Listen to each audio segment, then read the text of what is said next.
Welcome to the Howie Silbiger Show on the True Talk Radio Network. Get in on the conversation. Call 1-877-669-1292.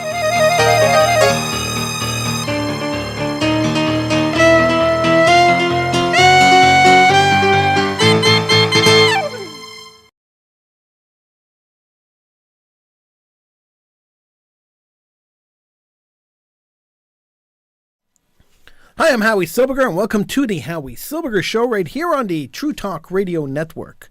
It is a honor and a privilege to be here with you, and I'm really happy that we're here and sharing some time together.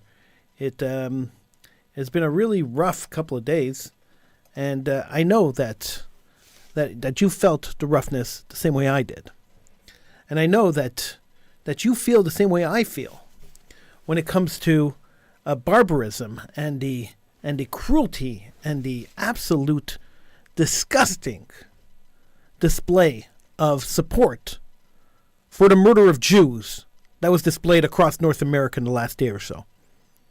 I know you're as revolted as I am about these rallies supporting Hamas and supporting the killing and the murder of Jewish men, women, and children, innocent people who were massacred in the streets by Arab Nazis. I'm sure you're as disgusted as I am at this unbelievable, crazy, insane support for this terror attack that killed hundreds of Jews online. And I'm sure if you've been scrolling online and reading the comments and some of the comments on every Jewish commentator on Twitter, on Instagram,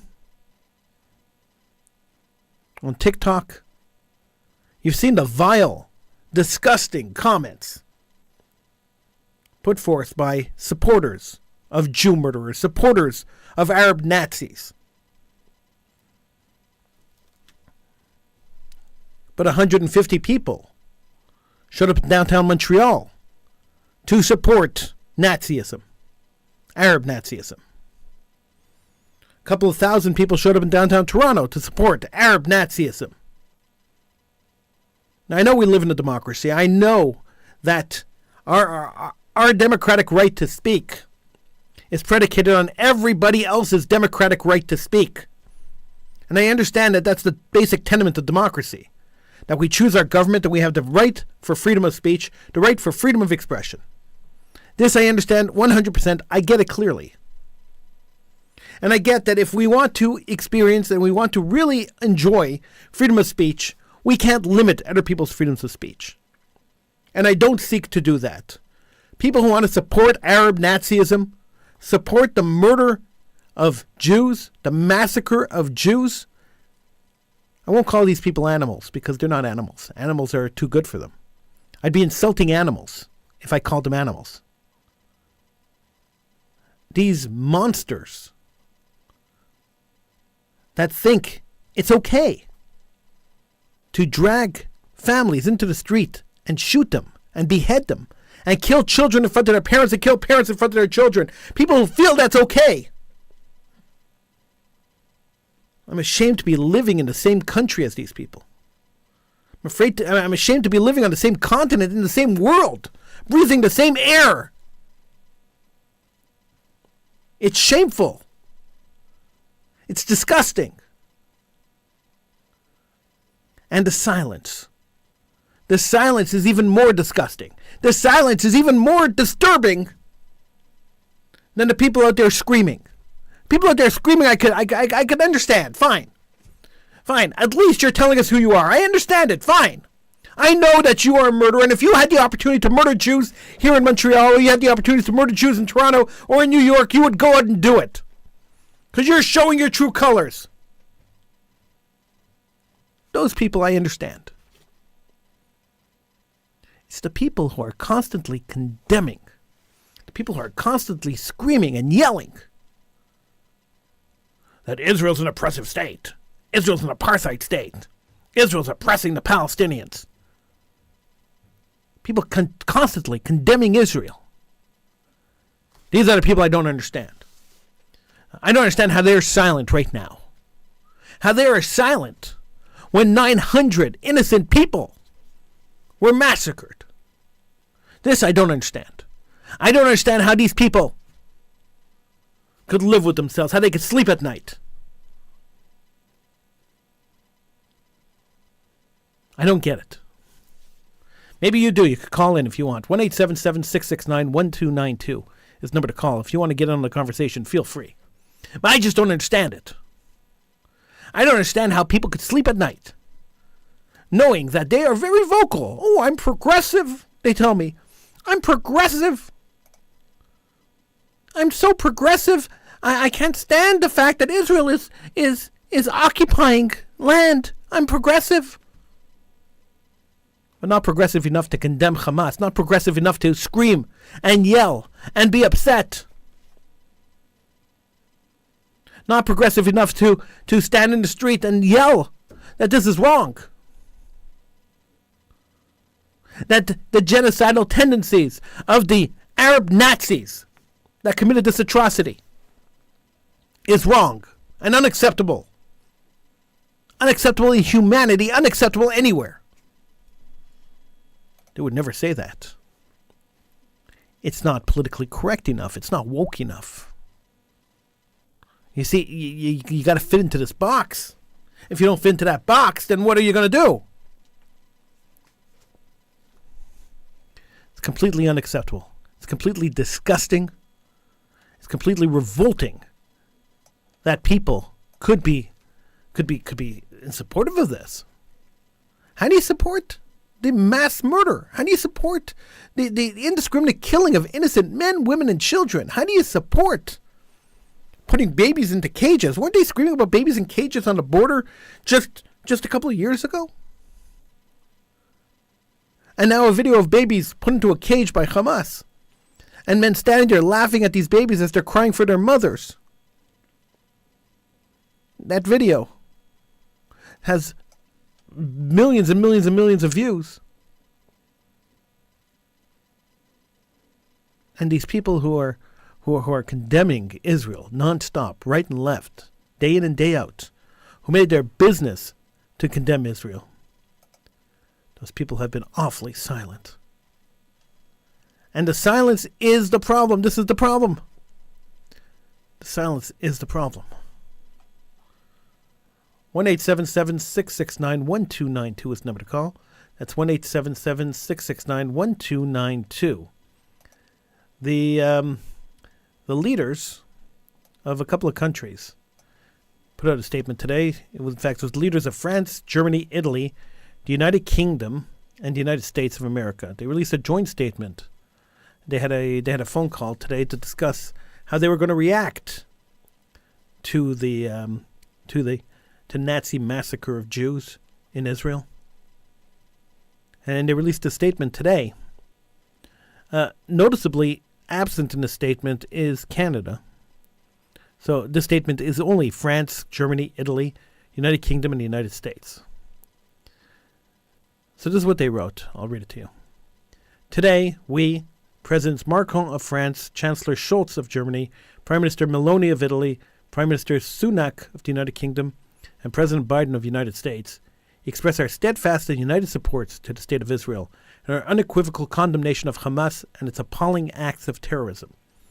We make clear that the terrorist actions of Hamas have no justification, no legitimacy, and must be universally condemned. There is never any justification for terrorism.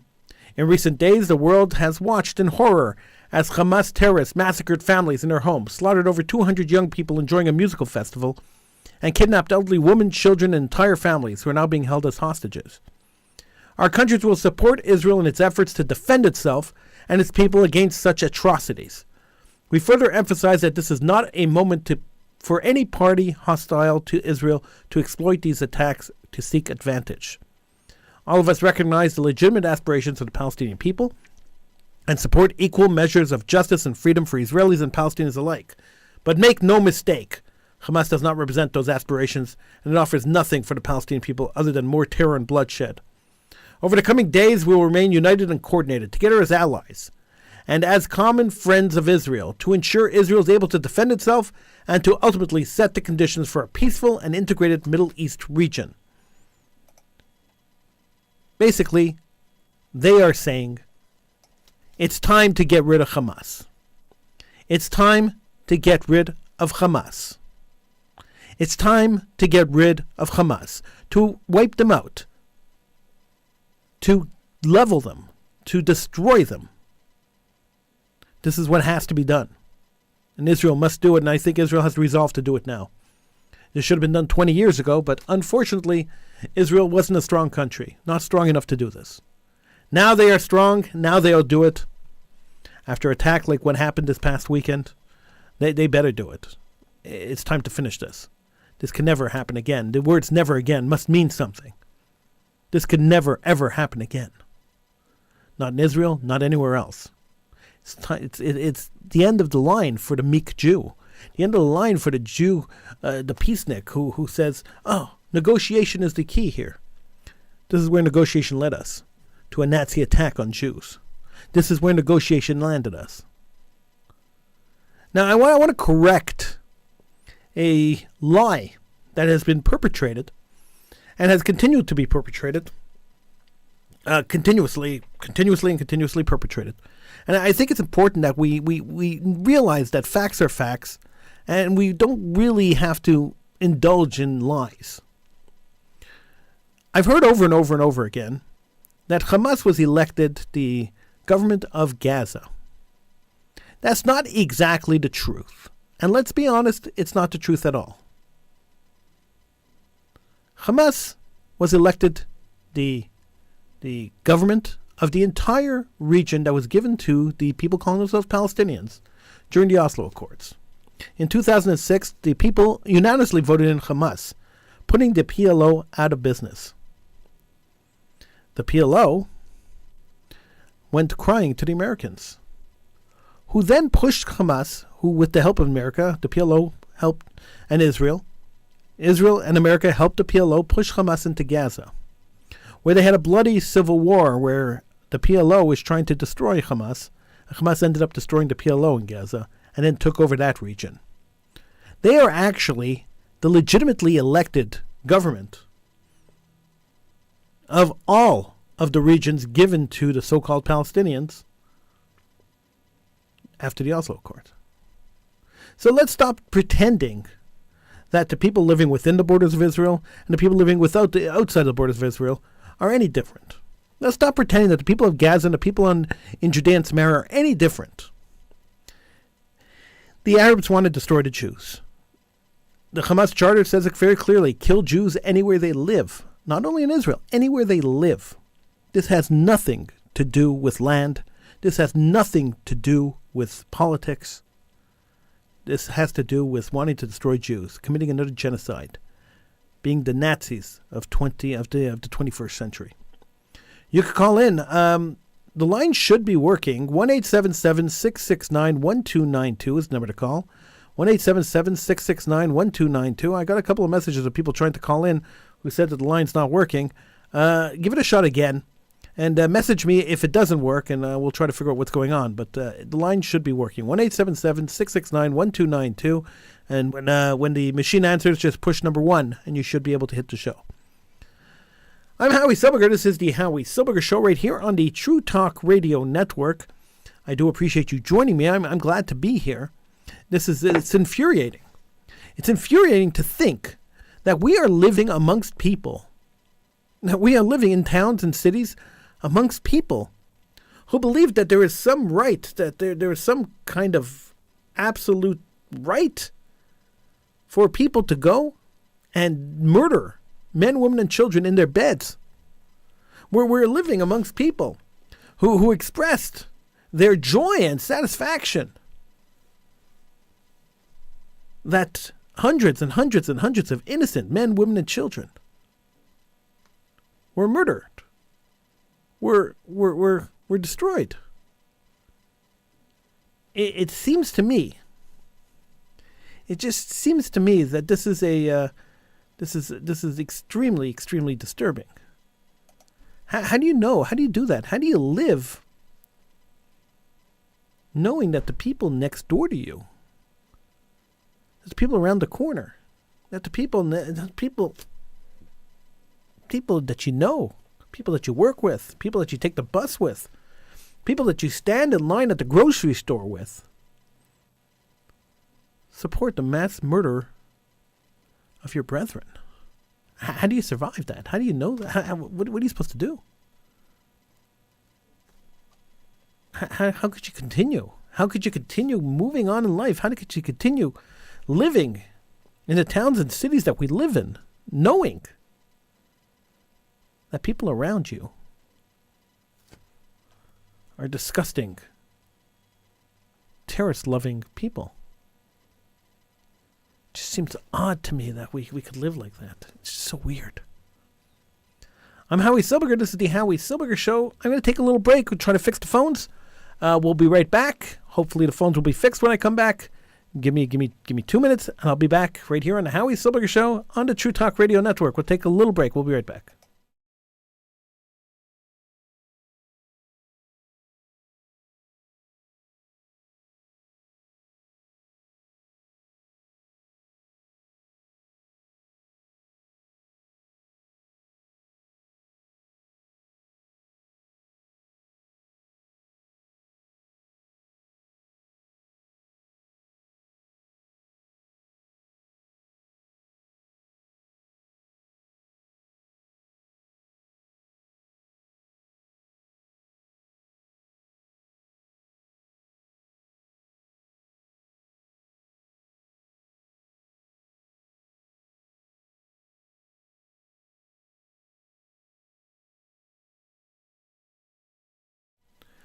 Welcome back to the Howie Silbiger Show right here on the True Talk Radio Network. The lines are fixed.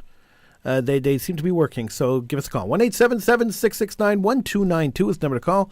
1-877-669-1292.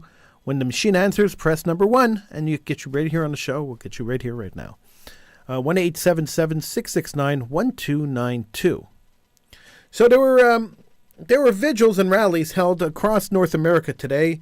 All the federations across North America, all the United Jewish Appeals and federations across North America decided 7 o'clock p.m., their local time, 7 p.m., was the time to do these rallies. And it was interesting. It was very interesting. In Montreal, the rally was held inside the Federation building. In Toronto, it was held in middle of the street. And I always thought, and I always found it weird, that you would have a rally, a protest, or a demonstration showing support for whatever cause you're showing support, and you would do it inside a building. What message are you sending? That you're scared and you're just going to hide inside a building? It seems strange that you would want to do this inside a fortified building. Why wouldn't you want to take back the streets? The Jew-hating, murderer-supporting people were in the streets. Why would you want to just stick around? And it's just so weird. I don't get it. I really just don't understand why that would happen. In Toronto, they were in the streets. They were protesting in the streets. They had their big rally. They shut down a subway station. So I don't get it. I would have had it in the street. That's just me. Anytime I've ever organized a protest, it was always in the streets. It's the only thing that made sense to me. But alas, nobody asked me my opinion. I'm just offering it. Nobody asked it. This is just the way it is. Unfortunately, in Montreal, the people in Montreal decided to do it inside a building. The speeches were quite interesting. Nothing surprising. It seems to be pat speeches that are always given at these rallies. They try to get people to clap, and so they come up with these lines. People clap, yay, thank you very much, boom, boom, boom, end of story. In Toronto, the mayor of the city was there. In Montreal, we didn't have the pleasure of having the mayor of the city. In New York, the mayor of the city was there. But apparently the mayor of Montreal is too busy to show solidarity. Such is life. These things go on. Life goes on. I really think that these shows of solidarity are great. It's great public relations. It's a great way for people to show that they are that they're supportive of Israel, but they don't really do much. You want to do better? The people who are advocating for violence against the Jews, the people who are standing in support of mass murder of the Jews, the people who are advocating continuing the murder of Jews anywhere in the world should be arrested. Now, I know we're talking about the whole concept of free speech, but if you're advocating the murder of someone, you should be arrested. I really honestly believe that you should definitely not be allowed to be in the streets calling for the murder of people. That should never happen. All right, let's go to the phones. Hi, who's this? Hi, this is Kevin from Chicago. Just calling in. Your phone lines were down. Hey, Kevin. Well, you made it through, so thank God. Welcome. Yep. Thank you for taking my call. Had to call in. Said series of events going on, and it's only going to ramp up and get even worse. I don't know what the future holds, but definitely sad stuff going on. What I wanted to talk about was kind of the hypocrisy of people who were claiming to be, leftist, so-called looking out for the little man, looking out for the quote-unquote oppressed versus the oppressors. Now all of a sudden they're hardcore right-wing supporters of Israel. I just find the hypocrisy nauseating, because when it comes to Europe, they say, oh no, you need to accept these migrants, you're a racist if you don't, refugees welcome, so on and so forth. But when it comes to Israel, they're saying, oh no, we need to secure the border, we need to retaliate hard, and it's just, do you see where I'm coming from? Obviously, if you're a right-wing Jew and you're a Zionist, and I got no issues with that. You can support your nationalists, support your people, but just the hypocrisy of some, I see leftist Jews, all of a sudden they're turning these hardcore right-wing Zionists whenever it comes to Israel. But when it comes to America, the southern border, when it comes to Europe, it's all about progressive values and tolerance and inclusive,ness and all these other Marxist lingo. Well, and I just think, you know what I mean? Kevin, I hear what you're saying. I would step it back a second though, because I don't know that the leftists that support letting the Mexicans come in and take over America. I'm not so sure that the Jews who are supporting that are so right-wing when it comes to Israel. There are plenty of really left-wing Jews when it comes to Israel. Jews calling for a two-state solution. Jews calling for an international country where everybody can live, everyone can live together, and getting rid of the state of Israel altogether. I mean, there are plenty of Jewish organizations out there and plenty of Jews out there that lead anti-Jewish movements. So I'm not so sure that I would say the radical left are really that pro-Zionist or pro-Israel. The moderate Jew could flip back and forth, but I think the leftists are leftists all the way through and through, and unfortunately they're misguided and they're somewhat nuts, if you ask me. But I'm pretty sure that the people who support anybody coming through the border in America or anybody coming into Europe are the ones who are calling for either a one-state Arab solution to the state of Israel or a two-state solution where Israel is reduced down to two cities and the rest of it's given to the Arabs of the region. At least that's the way I see it.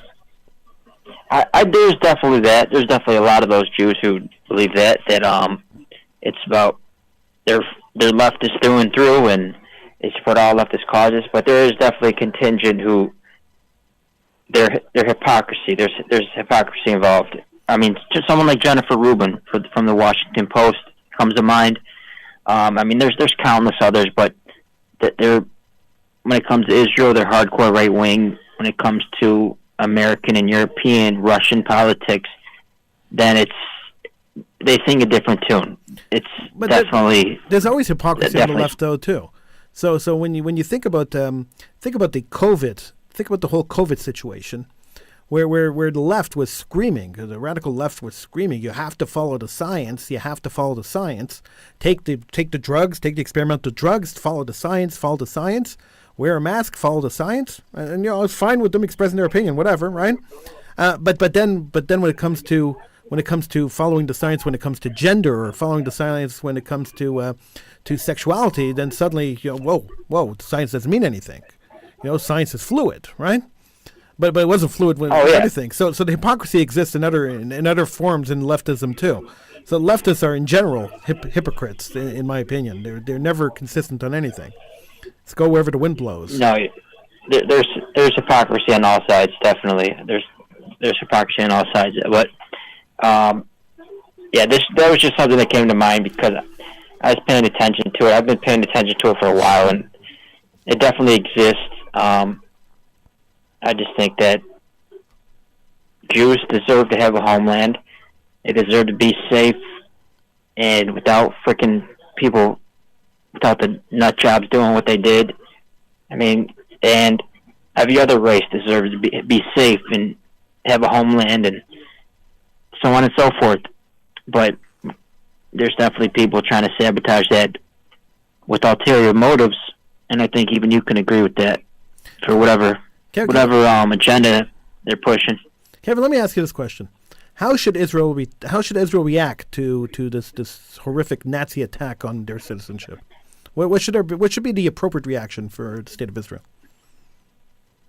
I think they need to secure their border and do some serious vetting about the people they let in and tighten down, lock down. See who comes in, see who goes out. Obviously, I seen some video them destroying the wall. Destroyed it with the bulldozer. They destroyed it with the bulldozer. It was just like a metal fence, and you got to have something more secure than that. If they can just take a bulldozer, take it out, and that's not good enough. You need some heavy steel, industrialized steel, and stuff like that. I mean, that's as far as the Palestinian side. I mean, they need to just live on their side. Let them do what they do, and let the Jews in Israel do what they do. I mean, I do wish people could just coexist, but it's just not. It's not working. I don't know what the solution is, but I wish people could just exist in their own territory. They've been doing. You guys, Jews and Muslims in the Middle East, been fighting for so long. It seems like there really is no answer at the moment.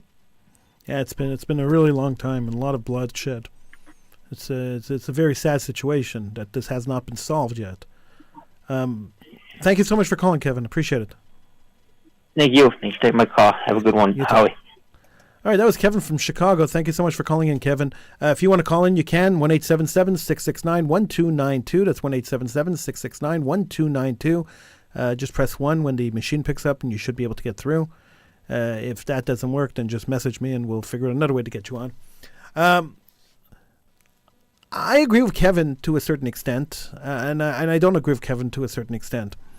I know that the fight between the Jews and the Arabs in Israel has been going on for much longer than the state of Israel has been in existence, because this is not a land war. And we have to understand this, and this is something that really, really has to be, it's not really talked about enough. In my opinion, it's not really talked about enough. This is definitely not a land war. This is a religious war. The only claim to the land that the Jews have, and let's be honest about it, is through the Bible. So without the Bible, the Jews have no claim to the land. Aside from ancestral claims and the fact that Jews are the indigenous people of the land, the only land claim they have is through the Bible. Now, the only claim that the Arabs have is through their declarations that this is their land. There's no real proof that they were there earlier. There's no real proof that they were ever rulers of the land. There was never a land called Palestine. There was a mandate of Palestine that was created by the League of Nations, whose, if you read the actual mandate, the mandate of Palestine, it was given to the British. The mandate of Palestine was given to the British to help facilitate the creation of a Jewish state within the land of the mandate of Palestine. So even the British, who called it the Mandate of Palestine, and if people keep pointing out, oh look, the maps say Palestine before Israel existed. Yeah, of course they did. It was the Mandate of Palestine, and the Mandate of Palestine's sole purpose was the creation of a Jewish state. So even going back in history, even going back to there, that's what it was. Okay, fine. Put that aside. Put that aside for a second. If this was really a land war. There have been so many peace agreements signed since 1990 with between the two sides that there should have been some kind of agreement to end the hostilities. That the hostilities should have ended a long time ago. A state was created. The Oslo Accords, the foundation for a Palestinian state, was created. And then one of the Israeli prime ministers at one point offered 98% of the land that they demanded, with the sole condition that the newly created state of Palestine would recognize Israel as a Jewish state. And Yasser Arafat and Mahmoud Abbas both walked away from the table with that condition. The reason they couldn't take that condition is quite simple. It's against their religion. There was no way that they could create a Muslim state called Palestine and have a Jewish state next to it. Because the caliphate of the Ottoman Empire existed over all the land. And since that caliphate existed over all the land is forever holy Muslim land. So to have a Jewish state on holy Muslim land, to have infidels running a holy Muslim land is impossible. So the infidels have to either be expelled or killed.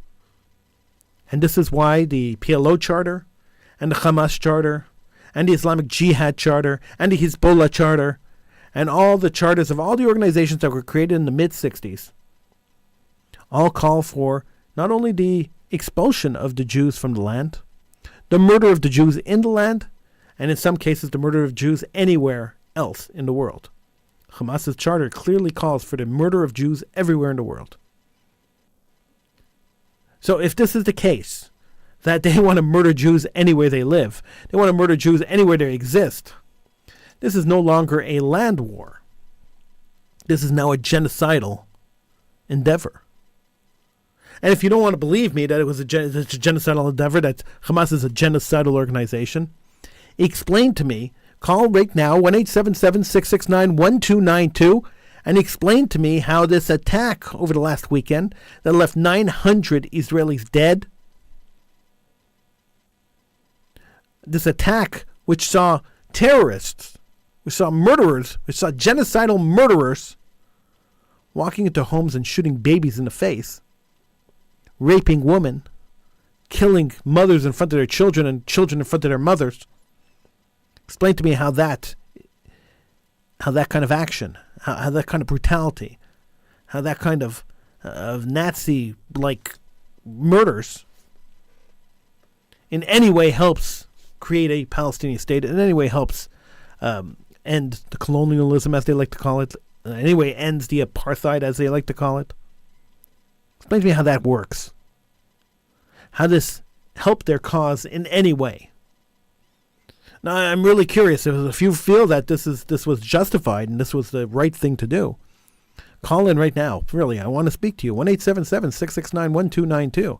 And explain to me how this could be justified. Explain to me how this works. Because I don't understand the politics behind it. I don't understand the philosophy behind it. I don't get how this could happen. I don't get how anyone could believe that this was a legitimate political expression. How could it be a legitimate political expression when you're killing people at a music festival? 120 people mowed down by gunfire at a musical festival, which was not political at all. In fact, it was a peace festival, a festival promoting peace and reconciliation. and cooperation between Jews and Arabs. I bet you, and I could put donuts to dollars to this, that 90% or almost 100% of the people at that festival, at that music festival, were supporters of a two-state solution, believed that Arabs and Jews could coexist next to each other, believed that there could be two states and everyone could live peacefully next to each other and everyone could live happily and kumbaya. I could almost guarantee that 100% of the people there supported the Palestinian cause. Yet it didn't really matter, the same way it didn't matter to the Nazis. If you were Jewish, if you were Orthodox, if you were conservative, if you were non-religious at all, if you had Jewish blood in you, you had to be killed. So Hamas didn't really care if they supported their cause, if they didn't support their cause. They didn't even care if they were Israelis, if they were Jewish, who they were. They just walked in and murdered everyone, not caring. So you can support whatever cause you want. You could talk about politics from today till doomsday. But the reality of the situation in Israel, the reality of the Arab-Israel conflict, it quite simply comes down to one thing. Religion. Comes down to the Muslims do not want the Jews in the Middle East. And they will do everything and anything to rid the Middle East of their Jewish population. To not expel them, exterminate them. Much like the Nazis, they want the Middle East Judenrein. And I'm going to use the Nazi term, Judenrein. That is what they are looking to do. That is what they want. It is simple as that. And they proved it this past weekend, where they indiscriminately killed 900 people. Let's do the math for a second. The Israeli population is a little over 6 million. We're talking about population proportion-wise. We're talking about 5 9/11s in one day. Do the math. It's about 5 9/11s. It's the largest terror attack ever. In the history of Israel, at least. If 5 9/11s happened in America, and somebody came and attacked America, and 5 9/11s, they killed what, 3,000 people in 9/11 were dead, approximately 3,000 people? And they killed 15,000 people in a day. How do you think America would react? Let's go to the phones. Hi, who's this? This is Danny. Hey, Danny, how are you? Welcome to the program. Oh, I agree with everything that you're saying, but I still have, and I don't know if you have the answer to this, and I'm sure you're perplexed as everybody else. The notion and the narrative that keeps going on in my mind is how does a border, which is probably the most highly sophisticated border in the world, with you have drones, you have men, soldiers, you have underground, all kinds of wirings, computer systems, you have cameras left, right, and center. I was at that Sderot border about 6 years ago. How do they allow for 10 hours for these Hamas people just to go through? I mean, usually any time a fly goes through that border, it crosses from Hamas into Israel, and they could pin that fly on a camera. How do they allow for 10 consecutive hours for jeeps, motorcycles, a whole crew of thousands of Hamas? How did they allow that to happen? It's bewildering to me. I cannot figure that out. Maybe somebody has an answer out there, because I don't. I wasn't going to talk about it, but I had a conversation the other day with a highly knowledgeable person who was very knowledgeable in what was going on during the time of the attack. I can't tell you who it was, and I can't even get into most of the details that were shared with me. But I could tell you that that it is believed. This is the working theory is that there was a cyber attack by Iran which shut down all communications on the border. But And even one so, second, even if there's a cyber attack, let me finish. you think they never underlined that that's a factor that was actually it was actually taken into consideration. But 10 hours? I mean, if there's a cyber attack, that's fine for 5 minutes. So what happened? What happened was they knocked out communications along the border, all the border towns. Everything went out. There was no telephone. There was no form of communications. Internet. Everything was out, and they knocked out and they spoofed the cameras, so that when the border guards were watching the cameras, because they have long border there and they watch cameras, and in the army base they watch cameras, they didn't see anybody coming in, and then they came into the they actually came into the army base. They killed the guards in the front of the army base. They walked into the army base and they killed everybody in the army base. The entire army base. I know that. I know it. Now that I read.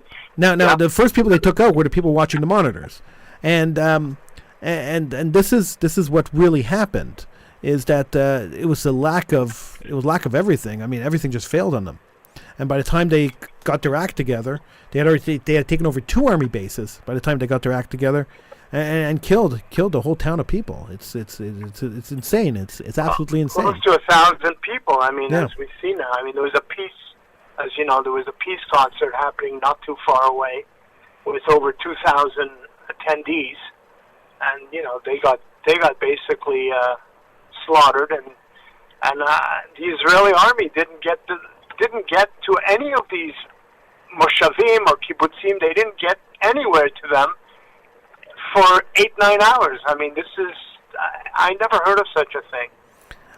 This is probably the biggest mistake that Israel has ever done. I mean, if you not protect. About 2 years ago, I did a show about Israel complacency. So what happens is, and this happens a lot, by the way, in a lot of countries around the world, is that when you don't have problems, like these kind of problems, over a certain amount of time, you become comfortable. And when you become wealthy, you become comfortable. And the problem with Israel was the lust for survival of the state. See, in past generations, they always felt that the state was in jeopardy all the time, that the Arabs could just walk in and wipe them out. And they lost that lust, they lost that fear. And once that fear is gone, then suddenly they become complacent. Okay, so it's been quiet on the border. A few rockets come in. I mean, if you watch the videos of the people who live in Sderot, and they were talking about the attack, they say, look, we would have gone to the bomb shelter because, rockets come in here all the time. We just go to the bomb shelter. It's like an everyday part of life. And, whatever. We accepted the fact that, for the last 20 years, bombs have been raining on our heads, right? So when you become that complacent, then suddenly your guard drops. And this is, I think, what happened here, is that their guard dropped. They dropped their guard. Look, nobody's tried to infiltrate the border. They've only been lobbing missiles into the country, so let's put our resources somewhere else. Let's worry about other parts of the country, which are more at risk. And unfortunately, this is the result of lack of intelligence and lack of and lack of forethought, lack of planning. This is really what it comes down to. If they were planned, they'd be prepared for everything. But I'm pretty sure that they kept the minimum amount of guards there and said, all right, we haven't really had a problem on the Gaza border for a long time. They're pretty much lobbing missiles in. We've accepted the fact that these missiles are going to be lobbed in forever, and just move on, right? And that's the way I see it. But it's very unfortunate that 1,000 people had to lose their lives because of that. Another thing that that worries me is hearing that right away when you listen to media, U.S. media that I've been listening to, and right away they're, instead of focusing on the region and trying to nip the problem that's happening right now and close it down, because Israel has to show its strength right now and just close down everything. Of course, they're stepping again above and saying, well, the real problem here is Iran, and this is just another way to escalate things and putting, right away the problem is because this is another 9/11. This is Israel's 9/11, I would say. Well, this is Israel's five, and Danny, equivalent to a 9/11 Israel style. Danny, this is equivalent to 5 9/11s. Exactly. So this is like the tragedy of tragedies. Israel has never, God forbid, has passed anything like what they just went through in the last 48 hours. But, I mean, right away, the American media is pinning Iran. And, obviously, if that's where we're going to, then it's obviously asking, or they're planting seeds that, let's start a World War III, because this is what we want. But Danny, the American media is not the first one to call out Iran. Bibi Netanyahu called out Iran at the UN 5 years ago, and everyone laughed at him. Remember, he had that big beaker, and he had the red line, and everyone laughed at him. He said if they cross this red line, then we're in really big trouble. He was talking about Iran, the Iran nuclear deal that Obama signed. And he said, if we cross this red line, then we're in real big trouble because Iran's plan is to destroy Israel. And he said at the UN, in a very public speech at the UN, and everyone laughed at him. Right. Well, Iran has been funding Hamas, Hezbollah, Islamic Jihad forever. And this is, Hamas wouldn't exist without Iran. It's as simple as that. Well, look, they've been putting a lot of sanctions on Iran for years. But yet, somehow I keep reading that Biden just gifted them, a bunch of monies. I mean, it doesn't. Well, look. When we talk about sanctions on Iran, it's really a false sanction, because you got to think that the sanctions on Iran would also include buying oil from them, but it doesn't. So Saudi Arabia buys oil from Iran when they don't have enough to supply the world. So they buy oil from Iran and they sell it to the rest of the world. So pretty much the oil you're putting into the car could have come from Iran. So you're funding terror, right? All the governments in the world are funding terror by buying stuff from Iran. No matter what the sanctions are, business is business. And that's the problem. Right. And that's the big problem. Unfortunately, but as always, it's civilians that pay the price for all this. I know that war is a very big business, and unfortunately, it's civilians that pay the price. Yeah, that's the problem. And that's always the case. It's always the little man who pays the price for everyone else. And it's very unfortunate. It's very sad. Now these very sad. Now these hostages that are being held in Gaza. I doubt that they're being held very nicely. I doubt they're being treated very nicely. No, I mean, I God forbid to be in that situation. I wouldn't wish that on my worst enemy. Sometimes I think that maybe sacrificing them would probably be more humane than saving them. It's a horrible thought, but yeah, I mean, this is just the thought of them being there in the conditions that they're probably projected to is. I mean, I don't even want to start thinking or going there, but yeah, I'm just I'm thinking of this whole scenario, and it just saddens me, as I'm sure every other listener out there and every Jew in the world that we're projected, and we keep repeating the same scenario, and yet we don't learn from it. We could have learned from Jacob, when he had when Esav used to come to him, he used to bathe him with gifts, and when Esav asked, "Why don't you come and live with me? We'll start a business," Jacob would say, "You know what? No, it's fine," and he kept a buffer from his brother 300-400 kilometers away. And we should have learned from that lesson, years ago, but yet we keep repeating the same error, Danny, what do you think the solution is now? Where do you think Israel should go from here? How do you retaliate? How do you react? Not retaliate, but how do you react to an attack like the attack that they suffered? Well, Israel has to be now very. I mean, look, my views are at this point are very. You have to react very strong and very tough. And you can't have, tell me who does this. It's like, I mean, if you look at Gaza even, how do you allow hoodlums and terrorists to live kilometers away from you, divided by a fence? And you know that on the other side, all they do is premeditate murder on you, and you don't know when it's going to happen. As you know, it happened. It just happened. So how do you allow a group of people to live in Gaza, knowing that the only thing they're thinking about is destroying your people? I mean, the whole thing is absurd. Yeah. The whole thing is absurd. How do you think America would... I mean, we saw how America reacted with 9/11. And I don't think Israel should be any different. The countries I agree. that perpetrated this crime... It's got to be so tough now. I mean, look, if you ask... If my view on this is very... at this point, you have to create a buffer. You have to create a buffer zone that no one can come into Israel. We should have a buffer of at least 250 kilometers on all sides that nobody could come in. And they should have done that years ago. It should have been done years ago, even after the Yom Kippur War of 67. They've had chances. The problem is that, the leaders of Israel keep giving in to world opinion, and time after time, unfortunately, many of our soldiers give their lives for a piece of land, and a year, 2, 5 years later, that piece of land is given back through a treaty or through some kind of a peace agreement. So, I mean, how should the parents feel of such children when their children died for that land and now it's null and void? How would you feel? I wouldn't feel very good about that. That's for sure. Think of it. You gave your life for a piece of land, for an ideology, and now that piece of land is returned for a peace treaty, which is, at the end of the day, is a farce. Yeah, it's worthless. Because they never hold. Yeah. Danny, thank you so much for calling. Appreciate it. Let's pray for only that it should only be good, and that no more Jews should die, and that